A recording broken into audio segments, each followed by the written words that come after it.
After my husband's funeral, my son showed up at my door with an ultimatum. Either you give us this house, or you're going to a nursing home. I said, perfect, but first let me show you something about your wife's pregnancy. I'm glad to have you here. Follow my story until the end, and comment the city you're watching from, so I can see how far my story has reached. The doorbell rang at exactly 2:30 p.m. on a Tuesday, 3 months after Harold's funeral. I was still in my robe, clutching my third cup of coffee, staring at the stack of sympathy cards I couldn't bring myself to throw away. The sound made me jump. Nobody visited anymore. Not since Harold died. Through the peephole, I saw Lionel's familiar silhouette, but something was different about his posture, rigid, determined. Behind him stood Azalea, my daughter-in-law, her hand protectively cradling her pregnant belly. 7 months along now. She wore that flowing dress she always chose when she wanted to look more vulnerable than she was. "Mom, we need to talk." Lionel's voice was cold the moment I opened the door. No hug, no, "How are you holding up?" Just business. They walked past me into the living room like they owned the place. Azalea settled carefully into Harold's favorite chair, the one I still couldn't sit in myself. She let out a small sigh, one hand still on her stomach, the other touching her lower back dramatically. "The baby's been so active today," she said, looking directly at me with those wide, innocent eyes that had fooled everyone in this family except Harold. He'd seen right through her from day one, but I'd ignored his warnings. Family harmony, I'd told myself. Keep the peace. Lionel remained standing, his hands clasped behind his back like he was giving a business presentation. My son looked so much like his father in that moment, but Harold would never have worn such a cold expression in our home. "Mom, sit down," he said. I perched on the edge of the couch, my coffee cup trembling slightly in my hands. Something was very wrong. The air felt thick with tension, like the moments before a thunderstorm. "Azalea and I have been talking," Lionel began, his voice measured and practiced, "about your situation here, living alone in this big house after Dad." My throat tightened. "My situation?" Azalea shifted in the chair, wincing slightly. "We're worried about you, Leona. This house is so isolated, and you're here all by yourself. What if something happened? What if you fell down those stairs?" The stairs Harold and I had climbed together for 32 years, the same stairs where Lionel had taken his first steps, where we'd sat reading bedtime stories when he was small. "I'm managing fine," I said quietly. Lionel shook his head. "You're not, Mom. You barely leave the house. You're not taking care of yourself. Look at you." His gesture encompassed my unwashed hair, my rumpled robe, the tissues scattered on the coffee table. "This isn't healthy." Heat rose in my cheeks. Yes, I was grieving. Yes. Some days were harder than others. But I was surviving. I was learning to live without the man who'd been my partner for 35 years. "We've found a wonderful place for you," Azalea said, her voice syrupy with false concern. "Sunset Gardens. It's not far from our new house, so we can visit regularly." "New house?" My confusion must have shown on my face. "We need this house, Mom," Lionel said bluntly. "The baby's coming and our apartment is too small. Azalea's having complications with the pregnancy. She needs space, quiet, a nursery." I set down my coffee cup with shaking hands. "You want me to move to a nursing home so you can have my house?" "It's an assisted living facility," Azalea corrected gently. "Very nice. They have activities. Other people your age, you wouldn't be so lonely." Lonely, the word hit like a slap. Yes, I was lonely, devastatingly, achingly lonely. But this house held every memory of my marriage, every trace of the life Harold and I had built together. The kitchen where we'd cooked Sunday dinners for Lionel when he was growing up. The garden Harold had planted for me. The bedroom where we'd loved each other for over 3 decades. "I don't want to leave," I whispered. Lionel's jaw tightened. "Mom, you're being selfish. We're trying to start our family, and you're making this about your feelings." Selfish? My own son called me selfish for wanting to stay in my own home. Azalea struggled to stand, one hand braced against the chair arm, the other on her belly. She moved closer to me, her voice dropping to what she probably thought was a compassionate tone.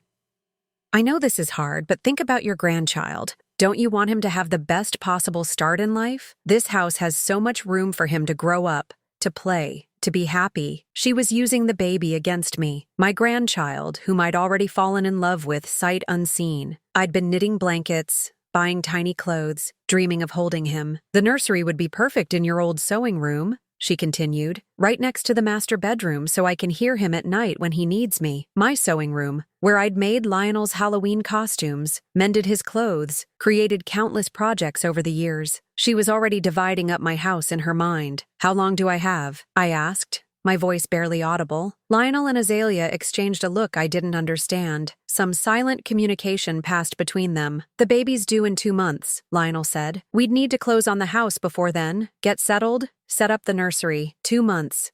He was giving me 2 months to abandon everything I'd built with his father. And if I say no? Another look between them. This one was colder. Azalea sighed heavily, her hand moving in slow circles on her belly.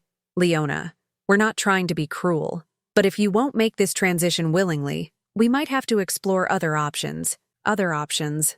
The threat hung in the air like smoke. What kind of other options? I asked, though I dreaded the answer. Lionel's face was stone.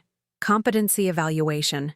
Medical assessment of your ability to live independently. You're showing signs of depression, isolation, inability to maintain your personal hygiene or the house. The house looked exactly as it always had, maybe with a few more dishes in the sink, a little more dust on the furniture. But signs of incompetence? That was a lie, and we all knew it. You'd have me declared incompetent? The betrayal was so complete I could barely process it. We'd do whatever's necessary to protect you and our family, Azalea said softly. Sometimes people need help making difficult decisions. They had it all planned out. The nursing home, the legal threats, the manipulation using my unborn grandchild. This wasn't a conversation. It was an ambush. I stood up slowly, my legs unsteady. I need time to think. Of course, Azalea said quickly. Take all the time you need. But remember, the baby's coming whether we're ready or not. They gathered their things, Lionel helping Azalea with her coat as if she were made of spun glass. At the door, he turned back to me.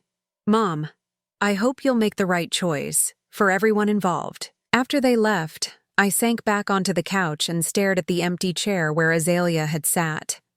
Harold's chair. She'd claimed it so naturally, like she belonged there more than I did, but something nagged at me about her pregnancy timeline, something that didn't quite add up. And those phone conversations I'd overheard during family dinners, the ones where she'd stepped outside or into another room, speaking in whispers. Maybe it was time I paid closer attention to what my daughter-in-law was really hiding. That night, I couldn't sleep. I wandered through the house like a ghost, touching the walls Harold and I had painted together. The banister he'd refinished by hand. The kitchen counters where we'd shared morning coffee for decades.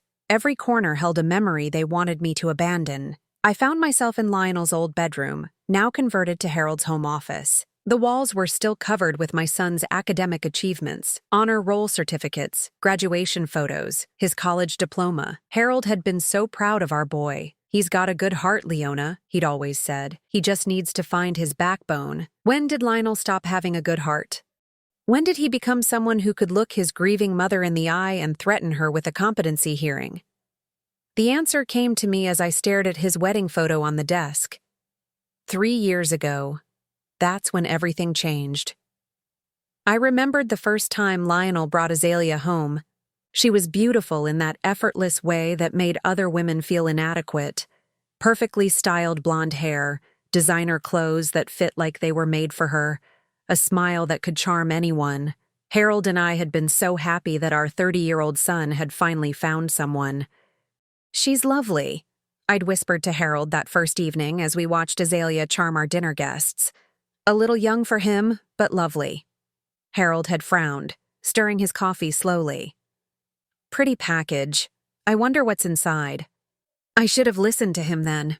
Harold was a good judge of character.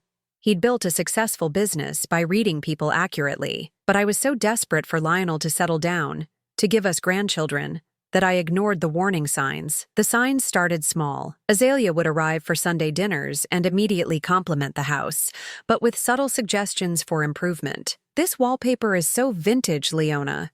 Very retro. Or, You know, if you opened up this wall between the kitchen and dining room, you'd have such better flow. She never directly criticized, just planted seeds. Made me question choices Harold and I had made together, decisions that had served us well for 3 decades. Then came the gentle corrections about how I treated Lionel. "Oh, he doesn't eat beef anymore, didn't he tell you? I've got him on this amazing, healthy diet." Or, "He's been so stressed at work lately. Maybe we shouldn't burden him with too many family obligations." Slowly, steadily, she began inserting herself between my son and me. Family dinners became less frequent. Phone calls grew shorter. When I'd call Lionel at home, Azalea would answer and explain that he was too tired to talk, or busy with work, or not feeling well. "I'll have him call you back," she'd promise sweetly. But he rarely did. The worst part was how she made me doubt myself. When I'd try to talk to Lionel about feeling shut out, she'd be there with a reasonable explanation. "Your mom seems a little overwhelmed lately, honey. Maybe she's taking things too personally." Or, "I think your mother might be going through a difficult adjustment period. We should be patient with her." Patient with me, like I was the problem. Harold saw it all happening. "She's isolating him," he'd warn me. "Classic manipulation. Make him think you're the unreasonable one, that she's protecting him from your demands." But when I'd tried to discuss it with Lionel, he'd get defensive. "Azalea's not trying to cause problems, Mom. She's just looking out for our relationship. Maybe you should try to understand her perspective." The worst incident happened last Christmas, 2 months before Harold's heart attack. We'd invited them for Christmas Eve dinner, our family tradition. Azalea arrived looking beautiful as always, but something was off. She kept stepping outside to take phone calls, claiming it was work emergencies. During dinner, her phone rang again. She glanced at it and her face went pale. "I'm so sorry, but I need to take this," she said, already standing. "It's urgent." She disappeared into the hallway, but I could hear her voice through the thin walls. Not the words, just the tone. Intimate. Soft. The way you talk to someone you care about. Not a work colleague calling about an emergency on Christmas Eve. When she returned, her cheeks were flushed, her eyes bright with excitement. "Everything okay?" Harold asked pointedly. "Oh, yes. Just a client crisis. You know how it is." But her smile was too wide, too forced. Later, when Lionel was in the bathroom, Harold cornered her in the kitchen. "Interesting work emergency," he said quietly. "Most businesses are closed on Christmas Eve." Azalea's mask slipped for just a moment. I saw something cold flash in her eyes before the sweet smile returned. "Small business owners never really get time off," she said lightly. "I'm sure you understand." Harold nodded slowly. "I understand more than you think." After they left that night, Harold was quiet for a long time. Finally, he turned to me with worry etched on his face. "She's trouble, Leona. Big trouble. And Lionel's too blind to see it. What can we do?" I'd asked helplessly. "Wait," Harold said grimly. "People like her always reveal themselves eventually. We just have to hope Lionel wakes up before she destroys him completely." But Harold died before he could protect our son, before he could help Lionel see what Azalea really was. Now standing in this room full of memories, I thought about that Christmas Eve phone call, about the flush in Azalea's cheeks, the excitement she'd tried to hide, about the timeline of her pregnancy. When had she announced she was expecting? March. She'd said she was 6 weeks along, which would put conception in early February, right around the time she was taking all those mysterious work calls. But something didn't add up. In May, she'd complained about morning sickness being so severe. "I'm only in my first trimester," she'd moaned dramatically. "This is supposed to be the easy part." Arse, if she'd conceived in February, she would have been well into her second trimester by May.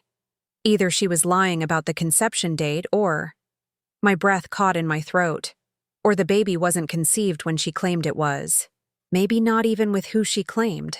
I sat down heavily in Harold's desk chair, my mind racing. Could Azalea be lying about the pregnancy timeline? Could there be someone else? I thought about all those phone calls, the mysterious work emergencies, the way she'd pull Lionel away from family gatherings early, claiming she wasn't feeling well, the way she'd started pushing me out of their lives more aggressively after she got pregnant. Harold's voice echoed in my memory. "People like her always reveal themselves eventually." Maybe it was time I helped that revelation along. I opened Harold's desk drawer and found his old address book. Somewhere in there was the number for that private investigator he'd used when we'd had problems with employee theft at his company. A thorough, discreet man who specialized in finding the truth people tried to hide. My hands trembled as I reached for the phone. Tomorrow, I would start looking for answers. Because if Azalea thought she could steal my house, destroy my relationship with my son, and use a baby that might not even be his to do it, she had severely underestimated Leona Patterson. The game was about to change, and this time, I intended to win. The next morning, I called Marcus Webb, the private investigator Harold had used 5 years earlier. His voice was gravelly but kind when I explained what I needed. "Mrs. Patterson, I remember your husband well. Good man. I'm sorry for your loss." There was genuine warmth in his tone. "Now, what can I help you with?" I found myself hesitating. Was I really going to spy on my own daughter-in-law? But then I remembered Lionel's cold ultimatum, Azalea's calculated manipulation, and the way she'd sat in Harold's chair like she belonged there. "I need you to investigate someone. My daughter-in-law, Azalea Patterson, I have reason to believe she might not be faithful to my son." Marcus was quiet for a moment. "That's delicate territory, Mrs. Patterson. Are you sure you want to go down this road? Sometimes the truth is harder to live with than suspicion." "My son is about to lose everything because of this woman," I said firmly. "His marriage, his relationship with me, maybe even his future if that baby isn't his. I need to know the truth." "All right then. I'll need some basic information about her routine, where she works, her habits." Over the next hour, I gave Marcus everything I knew about Azalea's life. Her job at a marketing firm downtown, her yoga classes on Tuesday and Thursday evenings, her claimed doctor appointments that seemed to happen with unusual frequency. "I'll start with basic surveillance," Marcus explained. "See who she talks to, where she goes when she says she's working late or at appointments. If there's someone else in the picture, we'll find out." After I hung up, I felt both relief and guilt. Was I doing the right thing? But every time doubt crept in, I remembered Azalea's threat about competency hearings and my resolve hardened. While Marcus worked, I decided to do some investigating of my own. I started paying closer attention to Azalea's social media, something I'd never bothered with before. Her Instagram was full of pregnancy photos, but as I scrolled through the timeline, inconsistencies jumped out at me. In a post from late March, she'd written, 12 weeks and glowing, but the timestamp showed March 28th. If she was 12 weeks along then, she would have conceived in early January, not February as she'd told us. I screenshot the post and continued digging. In April, she'd shared a photo of an ultrasound with the caption, "Our little miracle at 16 weeks. But April 15th would make her conception date even earlier, sometime in mid-December. The dates didn't match what she'd told the family. More importantly, they didn't match when she and Lionel had been together consistently.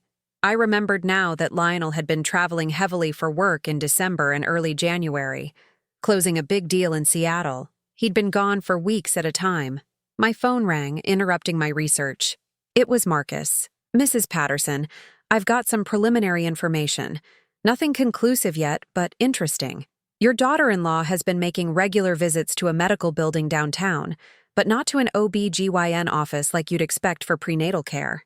My heart began to race. What kind of doctor? That's what I'm trying to figure out. The building houses several practices: internal medicine, cardiology, psychiatry. But here's the thing. She's been going there since before she announced her pregnancy.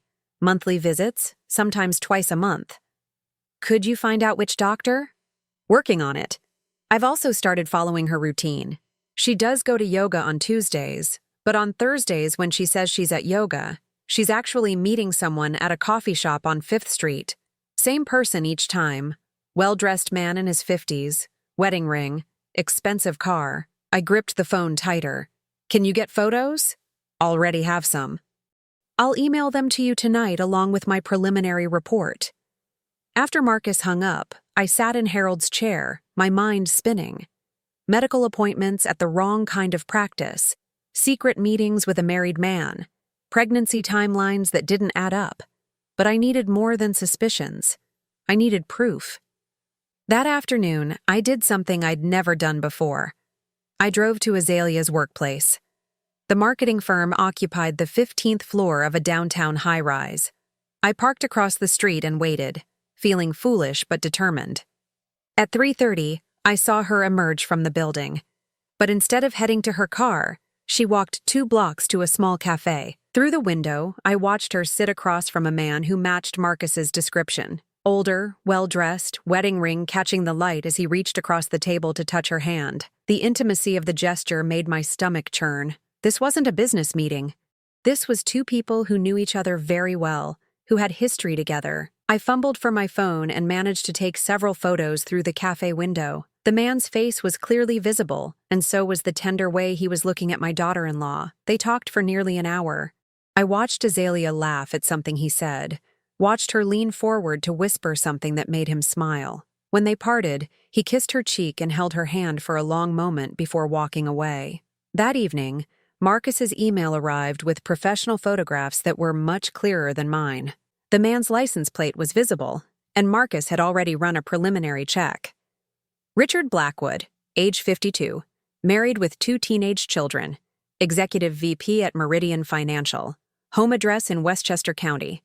No criminal record, but interesting financial details. His wife filed for separation 6 months ago, though they're still legally married. Messy divorce proceedings, custody battle over the kids. I stared at the photos, my heart pounding. Azalea was having an affair with a married man going through a divorce. A man with money, status, and everything to lose if his wife found out about a pregnant mistress.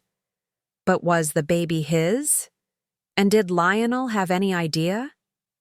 I spent the next 2 days watching and waiting. Marcus continued his surveillance while I played the part of the grieving widow considering their ultimatum. When Lionel called to check on my decision, I told him I was still thinking it over. "Don't take too long, Mom," he said, but his voice lacked its earlier coldness. Azalea's been having some complications.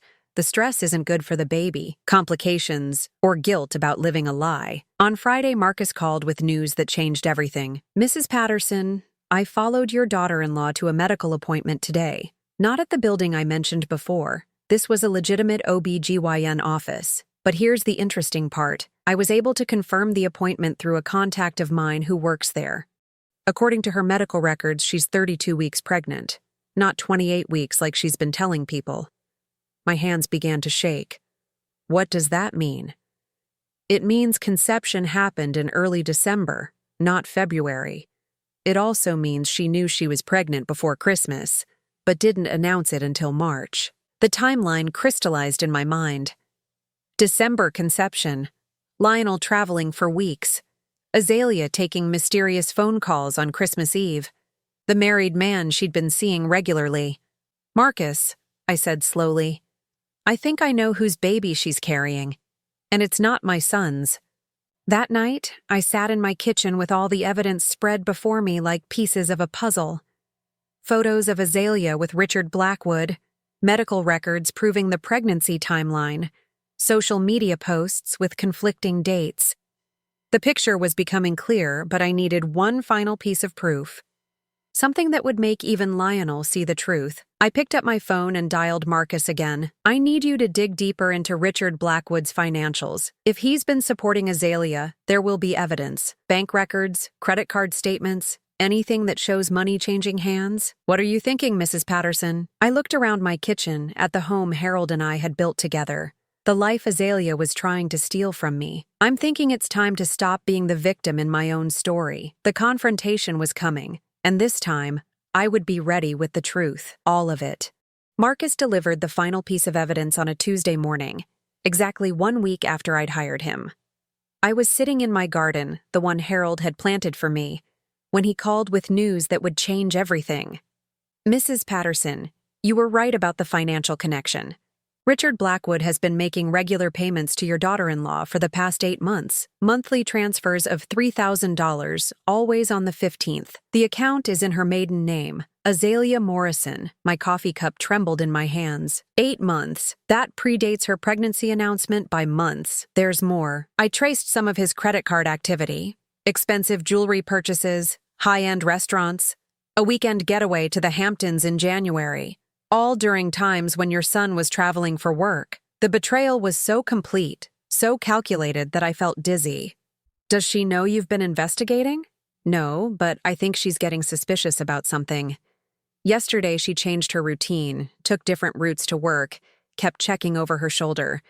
Could be pregnancy paranoia, but my gut says someone tipped her off. My blood ran cold. Tipped her off about what? Maybe nothing, but Mrs. Patterson, you need to be careful.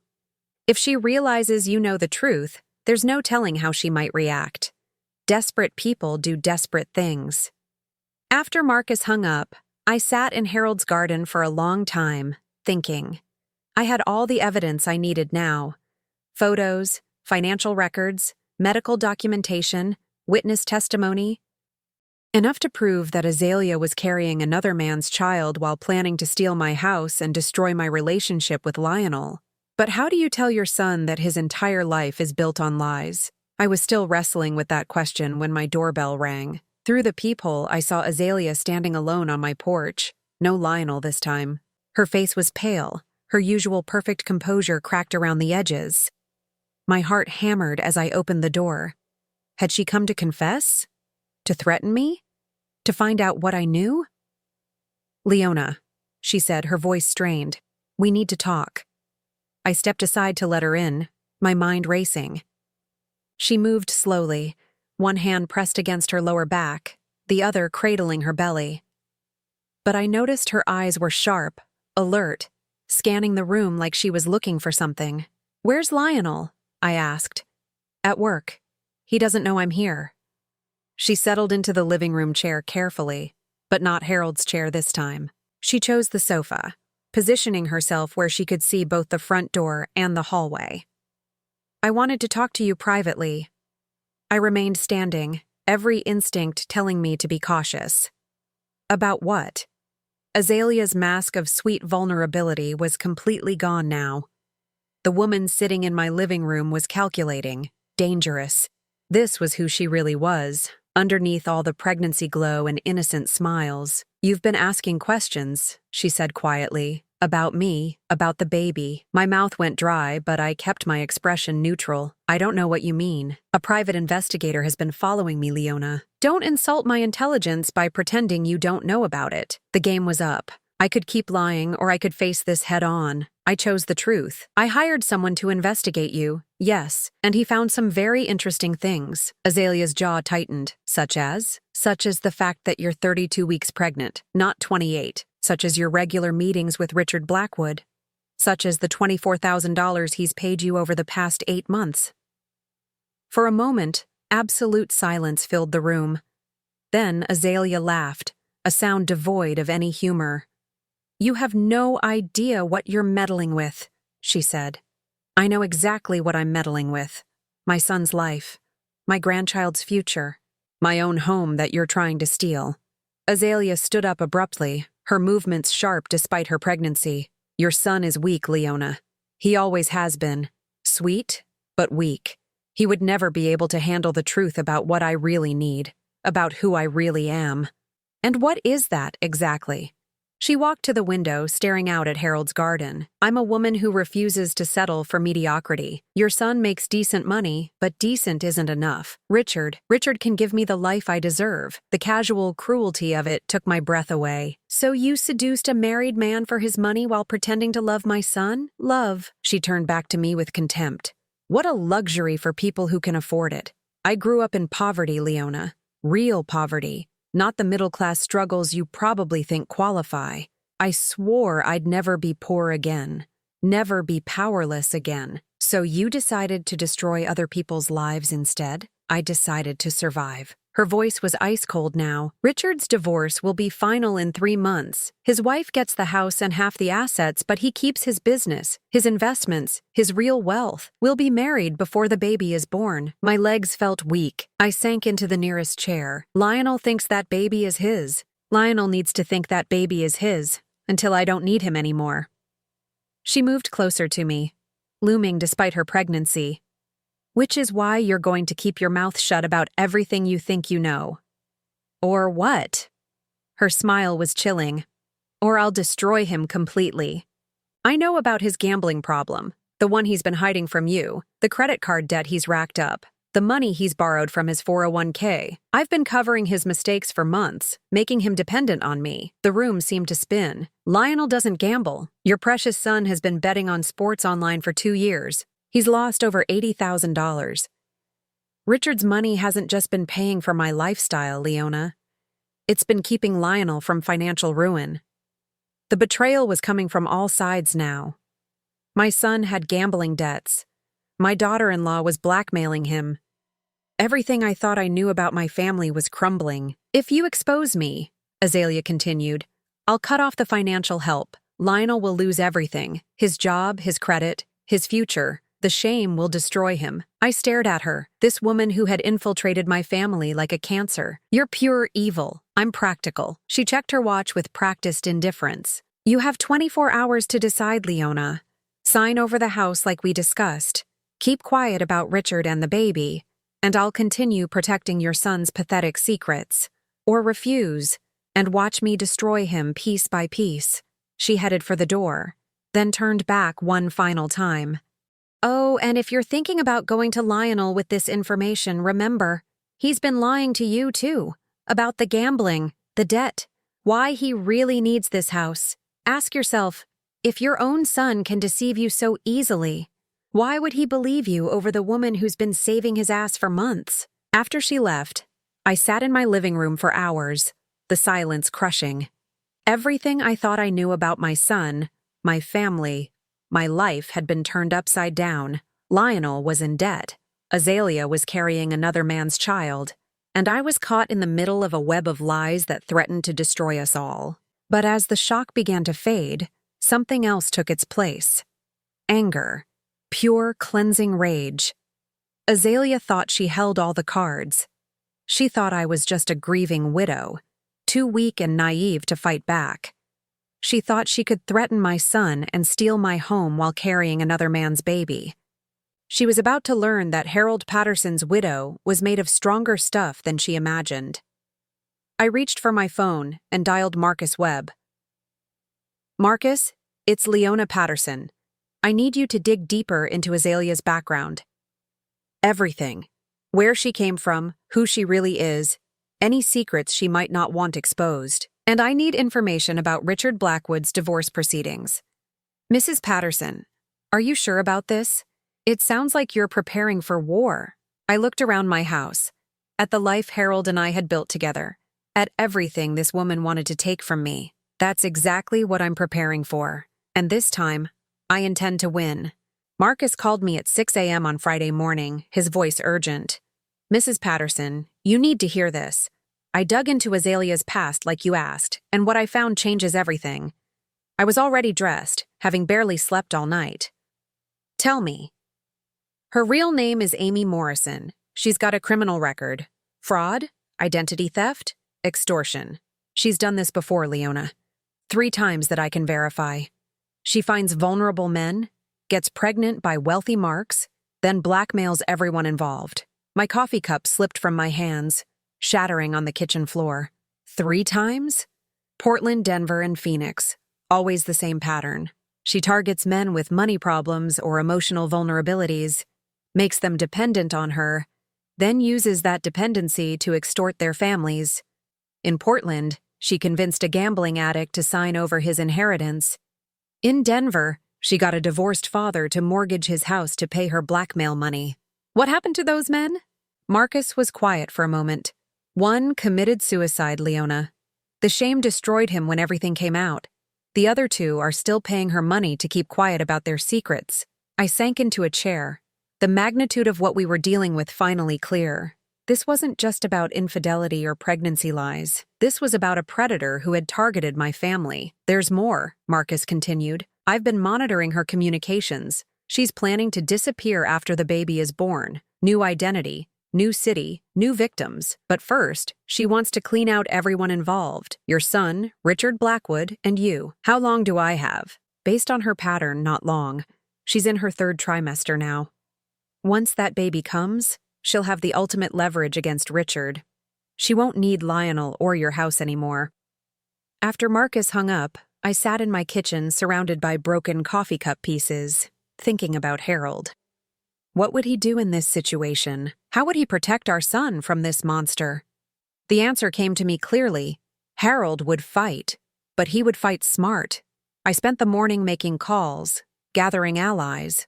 First, I contacted Richard Blackwood's attorney, information Marcus had provided. Then I called Lionel's workplace, claiming a family emergency.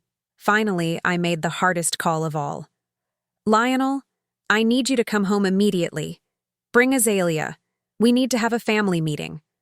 Mom, if this is about the house again, it's about the truth, son.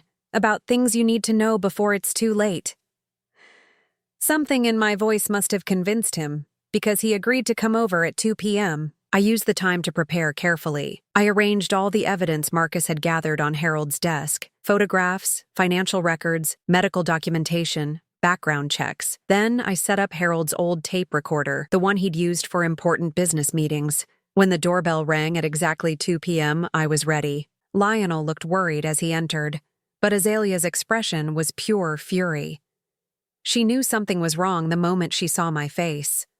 "Sit down, both of you," I said calmly. "We have a lot to discuss."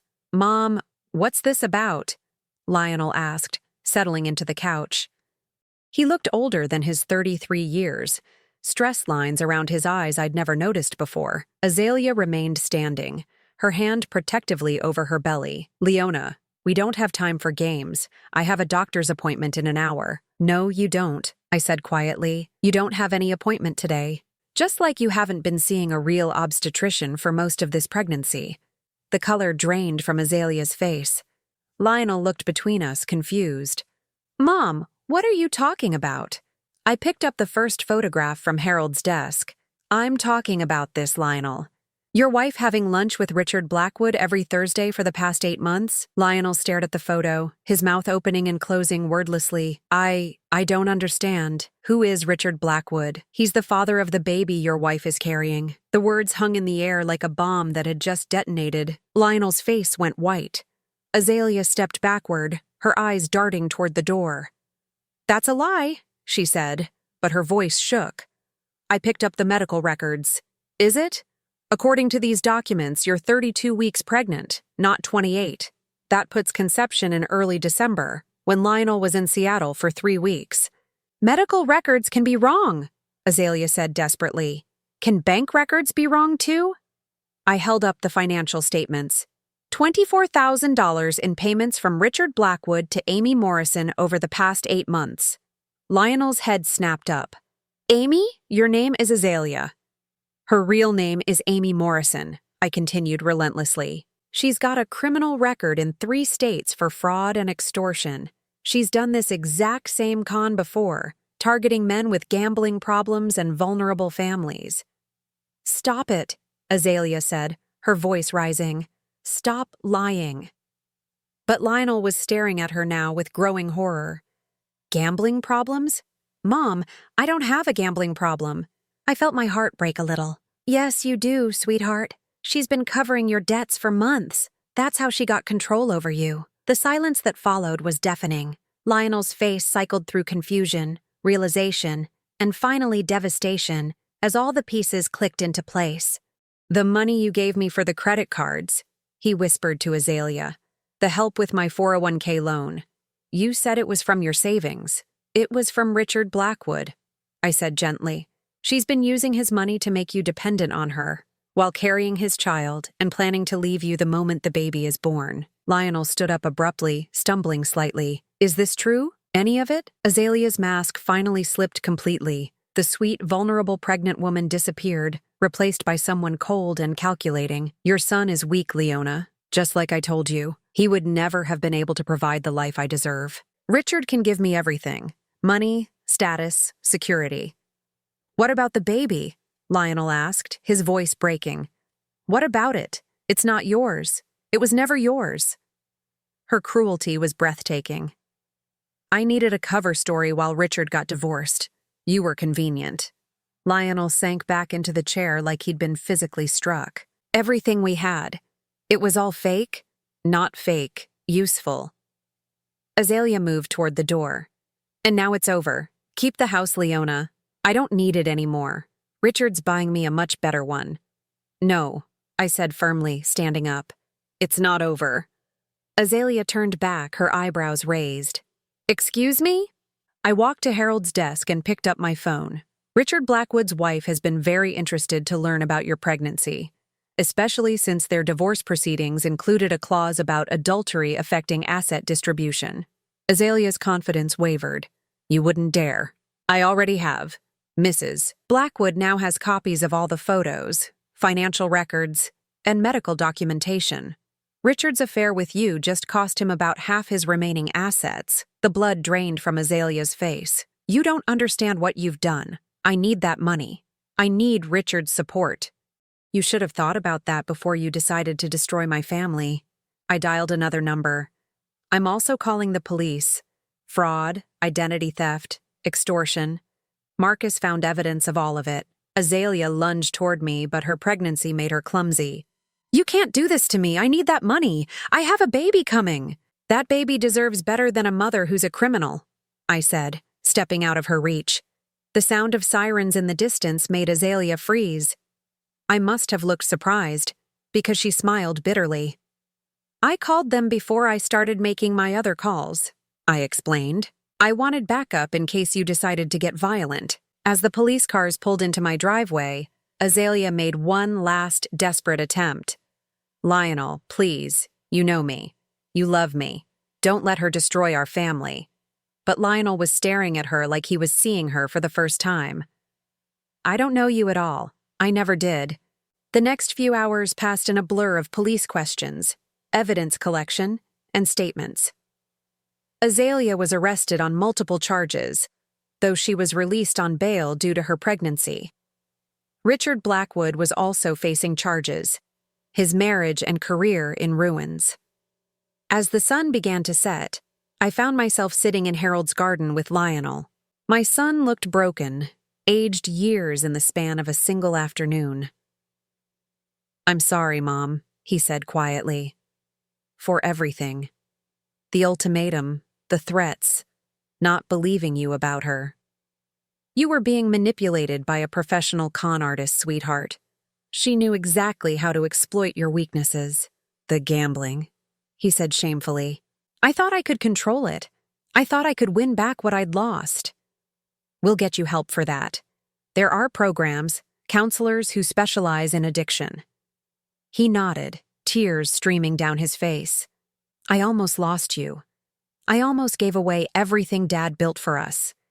I reached over and took his hand, the first time we'd touched with real affection in months. But you didn't. We're still here, we're still family, and we're going to get through this together. As we sat in the growing darkness, I felt Harold's presence somehow, as if he was watching over us both. The predator who had targeted our family was defeated. The lies had been exposed. The truth, as painful as it was, had set us free.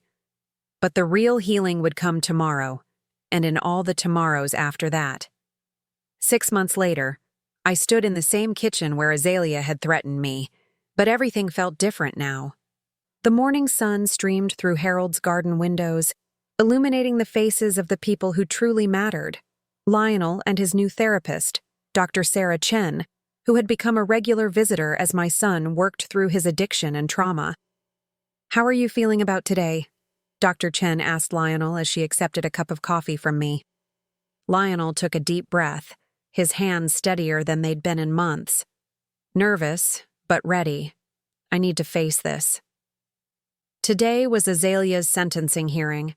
After 6 months of legal proceedings, plea bargains, and testimony from her previous victims, she was finally going to face justice for her crimes. The baby had been born 3 months ago, a little girl who was now in the custody of Richard Blackwood's ex-wife, who had surprisingly stepped forward to raise the child despite everything. The important thing to remember, Dr. Chen continued, is that her sentencing isn't about revenge. It's about accountability and protecting future victims. I nodded, though privately I felt a deep satisfaction knowing that the woman who had tried to destroy my family would spend the next 5 years in prison. The fraud and extortion charges across multiple states had added up quickly once other victims had come forward. After Dr. Chen left, Lionel and I sat in comfortable silence in Harold's garden. My son looked healthier than he had in years. The gambling addiction support group he'd joined had not only helped him stay clean for 6 months, but had also introduced him to people who understood his struggles. Mom, I need to tell you something. he said, setting down his coffee cup. My heart clenched involuntarily. After everything we'd been through, I still worried about new revelations, new problems. I've been thinking about Dad a lot lately, he continued, about how he tried to warn us about Azalea and how I didn't listen. I reached for his hand. Your father understood that some lessons have to be learned the hard way. He also understood something I'm just now figuring out. Lionel looked at me with clear eyes, free of the shame and desperation that had clouded them for so long. He understood that real strength isn't about controlling everything around you. It's about admitting when you're wrong and asking for help when you need it. Before I could respond, the doorbell rang. Through the window, I saw a familiar figure, Marcus Webb, the private investigator who had helped expose Azalea's lies. Mrs. Patterson, Marcus said when I opened the door. I hope you don't mind the unannounced visit. I have some news I thought you'd want to hear in person. We invited him into the living room, where he settled into the chair that had once been Harold's favorite, the same chair where Azalea had sat when she threatened me all those months ago. But now it felt reclaimed, part of our family space again. The FBI has been in touch, Marcus said, pulling out a thick folder. Your case against Azalea led them to a much larger investigation. They've identified at least 12 other victims across 7 states, going back 8 years. Lionel whistled low. 12 other families she destroyed, 12 that they've found so far. The pattern was always the same. Target vulnerable men, create dependency through financial manipulation, then extort their families. Your mother's decision to fight back broke the cycle. I felt a chill thinking about all those other families, other sons who had been manipulated, other mothers who had been threatened and intimidated. What happens to them now? I asked. Many of them will finally get justice. Some of the money she extorted over the years has been traced and frozen. It's not everything, but it's something. Marcus handed me a letter from his folder. This came through the FBI. It's from one of her previous victims in Denver. He wanted to thank you. With shaking hands, I opened the envelope. The letter was brief but heartfelt. Dear Mrs. Patterson, I don't know you, but you saved my life. For 3 years, I lived under Amy Morrison's threats, paying her money I didn't have to keep quiet about mistakes I'd made. The shame was killing me slowly. When the FBI told me she'd finally been caught because one brave mother refused to be intimidated, I cried for the first time in years. Thank you for having the courage I couldn't find. Thank you for stopping her. David Martinez. I wiped tears from my eyes as I finished reading. Lionel put his arm around my shoulders. You did that, Mom. You saved that man, and probably others will never even know about. After Marcus left, I found myself alone in the house for the first time in months. Lionel had gone to his support group meeting, and the silence felt peaceful rather than lonely. I walked through each room, remembering not just the pain of the past year, but the strength I'd discovered in myself. In Harold's office, I sat at his desk and opened the drawer where I'd found his address book all those months ago. But this time, I pulled out a different item, a letter Harold had written to me before his heart attack, sealed in an envelope marked, for Leona, when she needs to remember who she is. I'd found it weeks after his funeral, but had never been able to bring myself to open it. Now, with Azalea's threat finally neutralized and my relationship with Lionel healing, I felt ready. Harold's familiar handwriting filled 2 pages. My dearest Leona, if you're reading this, I'm gone, and you're probably feeling lost and alone. I need you to know something. You are the strongest person I've ever known. Not because you never fall down, but because you always get back up.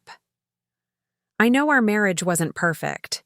I know I sometimes let you carry too much of the burden when Lionel was growing up, when money was tight, when life got complicated. But I watched you handle every challenge with grace and determination, and I fell in love with you more deeply every single day. If someone tries to make you feel small after I'm gone, remember this. You built our family. You protected our son. You created the home that became our sanctuary. You are not weak, you are not naive, and you are not easily broken. Trust your instincts, my love. They've never led you astray. And remember that love, real love, never comes with ultimatums or threats. Real love supports, protects, and believes in you even when you don't believe in yourself. You are going to be fine, Leona Patterson. More than fine. You're going to be magnificent. Your devoted husband, Harold. I folded the letter carefully and placed it in my jewelry box, next to the wedding ring I still wore. Harold had known somehow that I would need those words.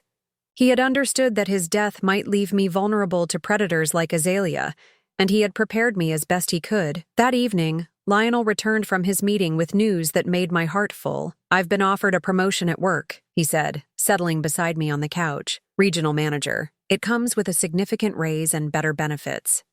"That's wonderful, sweetheart. It also comes with a lot of travel. I wanted to make sure you'd be okay with me accepting it." I smiled, remembering the broken man who had sat in this same spot 6 months ago, unable to make any decision without Azalea's manipulation. "I'll be fine, Lionel. Better than fine. I'm thinking of doing some traveling myself, maybe visiting those places your father and I always talked about but never got to see." "Really? That sounds amazing."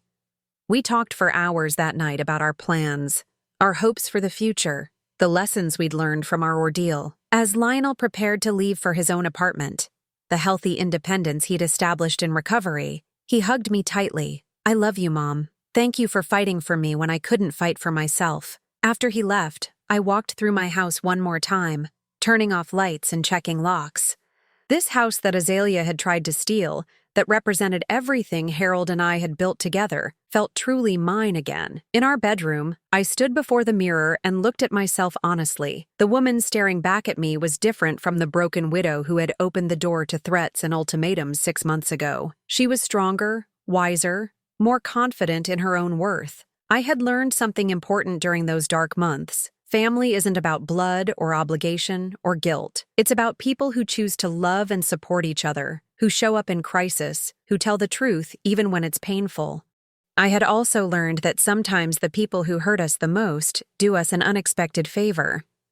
Azalea's cruelty had forced me to find strength I didn't know I possessed. Her lies had revealed truths I needed to face.